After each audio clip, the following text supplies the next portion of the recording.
የኔ ቆንጆ እህት ለወንድ ልጅ ታምኖ መቀመጥ አያስፈልግም ብለሽ በዝሙት መንፈስ ውስጥ ያለሽ ከተለያዩ ሰዎች ጋር መዳራትን እንደ ኖርማል እና እንደ ትክክል እየቆጠርሽ ያለሽ ሴት ከሆንሽ ይሄ ቪዲዮ ላንቺ ነው።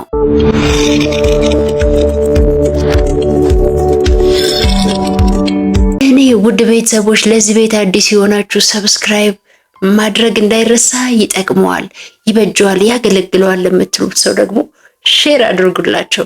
እንዲሁም ቪዲዮውን ላይክ አድርጋችሁ ጀምሩ።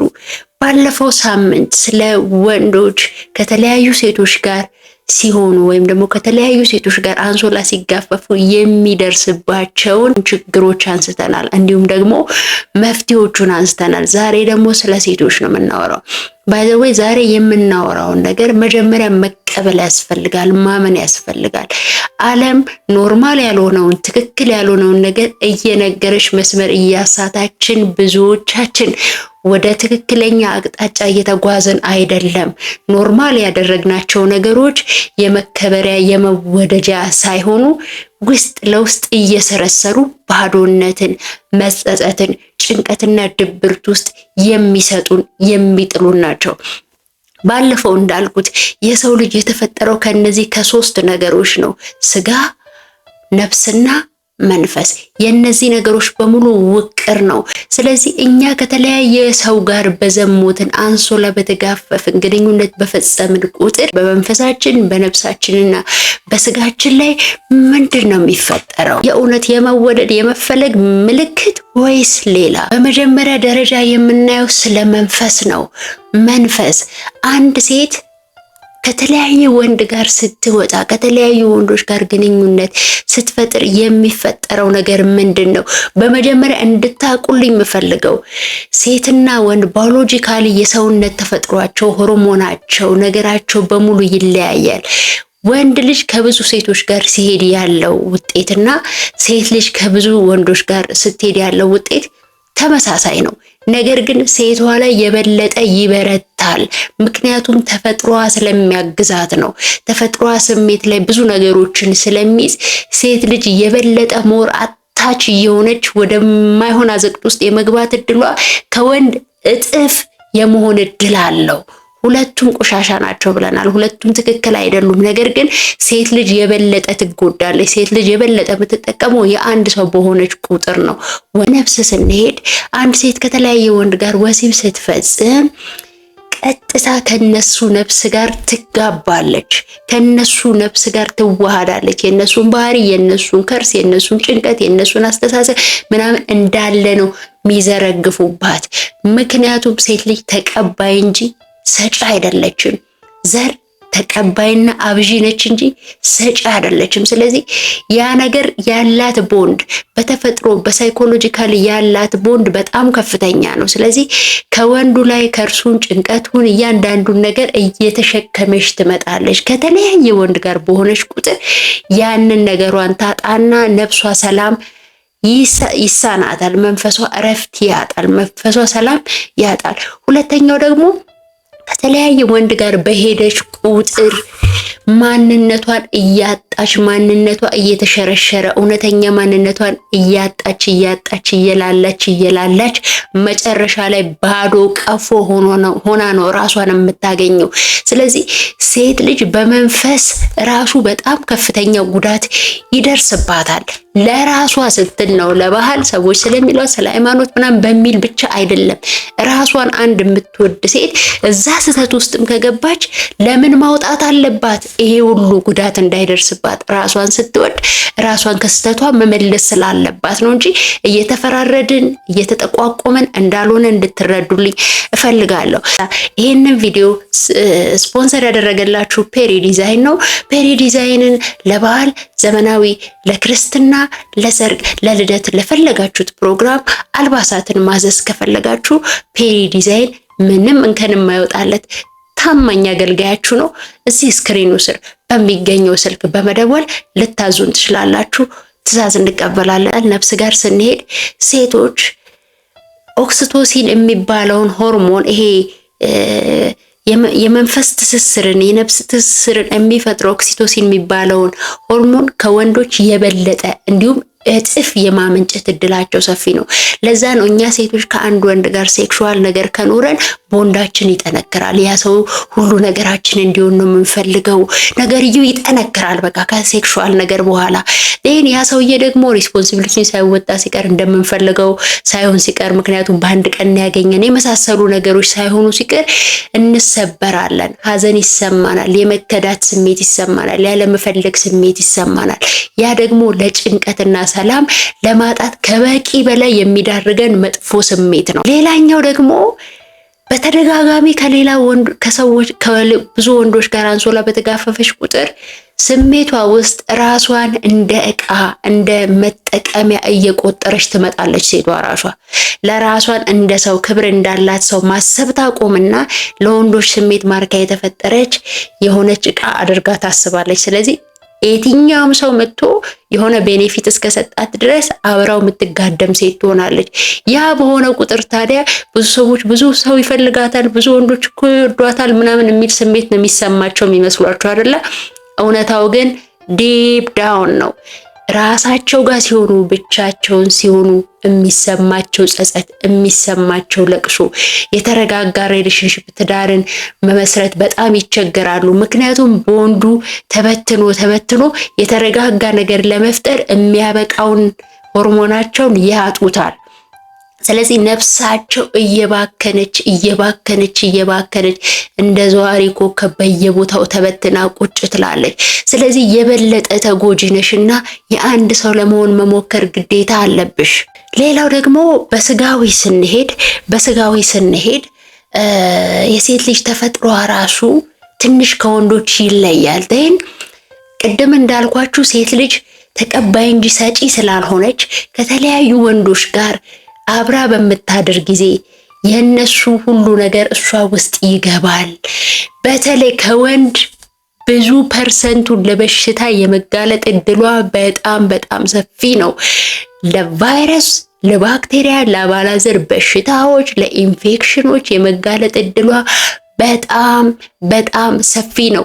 ከዛም ባሻገር ላልተፈለገ እርግዝና፣ አባቱ ያልተቀበለው ልጅ ወልዶ ማሳደግ፣ እንዲሁም ደግሞ ለህገወጥ ውርጃ፣ ከዛም አልፎ ከተለያዩ ወንዶች ጋር አብራ ስትወጣ ለእርግዝና መከላከያ እያለች የተለያዩ የወሊድ መከላከያዎችን ስትጠቀም፣ ፖሲፒሎችን ስትጠቀም፣ የተለያዩ መንገዶችን ስትጠቀም ሴትነቷ እየተበረዘ የሆርሞን መዛባት እየገጠማት ጤንነቷን እያጣች ከምንም በላይ ብዙ ነገሮቿን ሉዝ ታደርጋለች።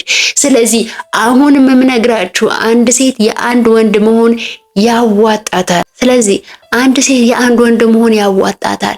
በተለያየ መንገድ ስትሄዱ ውስጧ እየተሸረሸረ ከወንዶቹ በተለየ። ለምን? የኛ ሁሉ ነገራችን ስሜት ላይ ነው፣ ፊዚካል ላይ ብቻ አይደለም። እንደ ወንዶቹ ፊዚካል አይደለንም፣ ስሜት ላይም ስለሚቀመጥ ሴት ልጅ በባህሪዋ በኔቸሯ የተረጋጋ መሰብሰብን ስትፈልግ ከተለያየ ወንድ ጋር በሆነች ቁጥር ግን ያ ስሜቷ ያ ቦንዷ እየተበተነ የሆነ ሰዓት ላይ ከሆነ ወንድ ጋር ብቻ መረጋጋት የሚከብዳት ሴት ሆና ራሷን ታገኘዋለች። ነገር ግን የኔ ቆንጆ ለዚህ ሁሉ መፍትሄ አለ። የመጀመሪያው መፍትሄ ለባለፈው አትጸጸች፣ አልፏል፣ ችግር የለም። ዛሬም የገባሽበት ህይወት ከሆነ ተቀበዩ፣ ይሁን። ከዚህ በኋላ ራስሽን እዛ እርምጃ ውስጥ እንዳትከቺ ከራስሽ ጋር ለመታረቅ መሞከር አለብሽ። መንገድሽን ማስተካከል አለብሽ። ከተለያዩ ወንዶች ጋር መሄድ መወደድ አይደለም። ከተለያዩ ወንዶች ጋር መተኛት መፈቀር አይደለም። ከምንም በላይ ለብቻሽ ስትሆኝ የሚሰማሽ ያንን ህመም ታውቂዋለሽ። ለብቻሽ ስትሆኝ ሰዎች ተዋልደው ተጋብተው በፍቅር ሲኖሩ ስታይ የሚሰማሽ የብቸኝነትና የባዶነት ስሜት አለ። ብቻሽን የምትካፈዩ ማንም የማያይልሽ። አዎ እረዳሻለሁ። እንደዛ አይነት ስሜት ይሰማሻል። መጀመሪያ ተቀበዩ፣ አትታገዩ። እዛ ህይወት ውስጥ ነሽ። አዎ ትክክለኛ ህይወት ውስጥ አይደለሽም። አዎ ግን ተቀበዩ። ራስሽን መውቀስ፣ ራስሽን መጥላት አቁሚና ስለ መፍትሄዎቹ በደንብ እናስብ። የመጀመሪያው መፍትሄ ራስን ይቅር ማለት ነው።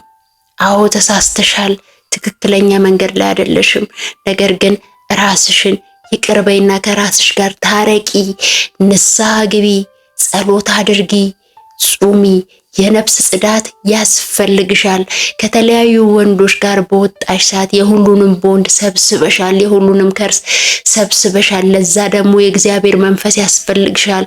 መንፈስሽ እንደ አዲስ መታደስ መንጻት አለበት። ነፍስሽ እንደ አዲስ መታደስ መንጻት አለበት። ለዛ እድል መስጠት አለብሽ። ስለዚህ በንስሐ በጾም በጸሎት አንቺ ብቻሽን ስለማትችው እግዚአብሔርና የፈጠረሽ አምላክ እንዲታገልልሽ ስፔሱንና ቦታውን ለሱ መስጠት አለብሽ። ሌላው ደግሞ የስሜት ቁስሎችሽን አክሚ። ከነዛ ሰዎች ጋር የነበርሽ ሰዓት ይሰሙሽ የነበሩ ነገሮችን ለማከም መሞከር አለብሽ። እነዛ ሰዎች የሰጡሽ ስጦታ፣ የሰጡሽ ደብዳቤ፣ የሰጡሽ የነሱ ቁሳቁስ እቃዎች ምናምን ካሉ ከህይወትሽ መጀመሪያ አስወግጃቸው። ከነሱ ጋር ታደርጊያቸው የነበሩ ልማዶች ትውስታ ሲመጡ በአዳዲስ ልማዶች ተኪያቸው። እንዲሁም ስነ ምግባር ያላቸው ስለ መንፈሳዊነት፣ ስለ ቤተ እግዚአብሔር ከሚያሳዩ ሴቶች ጋር ጓደኛ ሁኚ። የነሱን መስመር ተከታይ፣ ጠንካራ ሴቶችን ተከታይ፣ አንብቢ፣ ራስሽን ለመቀየር ሞክሪ። ከምንም በላይ ደግሞ ኖ ማለት ልመጂ። ሰዎች እንደፈለጉ የጎነተሉ ወደሚፈልጉት አቅጣጫ እንዲወስዱሽ ወንዶች አትፍቀጂ። ኖ ማለት ከምንም በላይ መልመድ ያለብሽ ጊዜ አሁን ነው። ሌላኛው ደግሞ ለዝሙት ከሚገፋፋሽ እንደዚህ አይነት ስሜቶች እንዲሰሙሽ ከተለያዩ ወንዶች ጋር እንድትሄጂ ከሚያደርጉ ቦታዎች ራስሽን አርቂ። ከመጠጥ ቤት፣ ከጭፈራ ቤት፣ ከዳንስ ቤት፣ ከናይት ክለብ ከመሳሰሉት ቦታዎች ወንዶችና አንቺን ለፍትወት ከሚጋብዙ ቦታዎች ላይ ራስሽን አርቂ። እነዛ ቦታዎች ላይ ባለመገኘትሽ ራስሽን 80% ከእንደዚህ አይነት አደጋ ትጠብቂያለሽ። እሺ፣ ስለዚህ እነዛን ትውስታዎችሽን አስወግጂ። በተለይ ደግሞ የምታያቸው ስልክሽ ላይ ፊልሞችን፣ ፎቶዎችን የመሳሰሉ ነገር እንዲህ ፍቅር፣ ወሲብ ምናምን የሚመሳሰሉ ነገሮች የሚያስታውሱሽን ነገር ከህይወትሽ ውስጥ ቀስ በቀስ እያልሽ ለማራቅ ሞክሪ። ከዛ ደግሞ ራስሽን እያከበርሽ ትመጫለሽ። ራስሽን ስታከብሪ ያንቺ አካል የኔ አካል ነው፣ ስለዚህ ለማንም ወንድ ብሰጥ ምን ችግር አለው? ለማንም ወንድ ለፈለኩት ወንድ የሚለውን አስተሳሰብሽን ቀይሬና ነው እኔ ለሚገባው፣ እኔ ለሚታመነኝ፣ እኔ ቃል ኪዳን ለገባልኝ፣ እኔ ለፍቅረኛዬ ለአንድ ሰው ተወስኜ የምኖር ክብር ያለኝ ሴት ነኝ ብለሽ ለራስሽ ደጋግመሽ መንገር፣ ራስሽን ማድረቅ ጀምሪ። ይሄ ቀስ በቀስ ውስጥሽን ሰላም እየሞላው ይመጣል። ይሄ ቀስ በቀስ ውስጥሽን ተፈቃሪነት ስሜት እንዲሰማሽ ያደርግሻል። አውቃለሁ በአንድ ጊዜ አላመጣሽውም እና በአንድ ጊዜ ትወጫለሽ ማለት አይደለም። ታገሺ፣ ለራስሽ እድል ስጪ። ከምንም በላይ ይሄ የመንፈስ ውጊያ ነውና ብቻሽን ልታሸንፊው ስለማትቺ ለፈጣሪሽ እድልን ስጪ። ከምንም በላይ ግን ራስሽ ላይ መፍረድ አቁሚ። ፈጣሪሽ እንድትመለሽለት እንጂ እንደ ሰው ከነ ኃጢአትሽ እየገፋ እሳት ውስጥ እንድትኖር የሚፈልግ አምላክ የለሽም። እመኚኝ። ምንም ሃይማኖት ተከታይ ሆኚ ፈጣሪሽ ከኃጢአትሽ ከገባሽበት አዘቅት ወጥተሽ ነፍስሽን ወደሱ እንድታቀርቢ ነው እንጂ አላማው እየወቀሰ እየሰደበ እየረገመ እዛ አዘቅት ውስጥ እንድትገቢ የሚፈልግ አምላክ አይደለም። ያንቺን መዳን ይፈልገዋል። እውነት ልሻለሁ፣ ከዚህ ህይወት ውስጥ ተወጥቶ እንደ አዲስ በመንፈስ ድንግል መሆን ይቻላል። ከዚህ ህይወት ውስጥ ተወጥቶ እንደ አዲስ በነፍስ ድንግል መሆን ይቻላል። ነፍስን፣ መንፈስን፣ ስጋን ማደስና ብቁ ሴት መሆን ጋሚ ህሊናዋን ያከበረች ሴት መሆን ይቻላል። ስለዚህ ይህንን ነገር በመለማመድ የራስሽን ሰላም፣ የራስሽን እርካታ ከምንም በላይ በእጅሽ ጨብጭ ይልሻለሁ። በሌላ ጠቃሚ ቪዲዮ ተመልሼ እስከመመጣ ሰብስክራይብ፣ ሼር ኤንድ ላይክ ማድረግ እንዳይረሳ። እናመሰግናለን።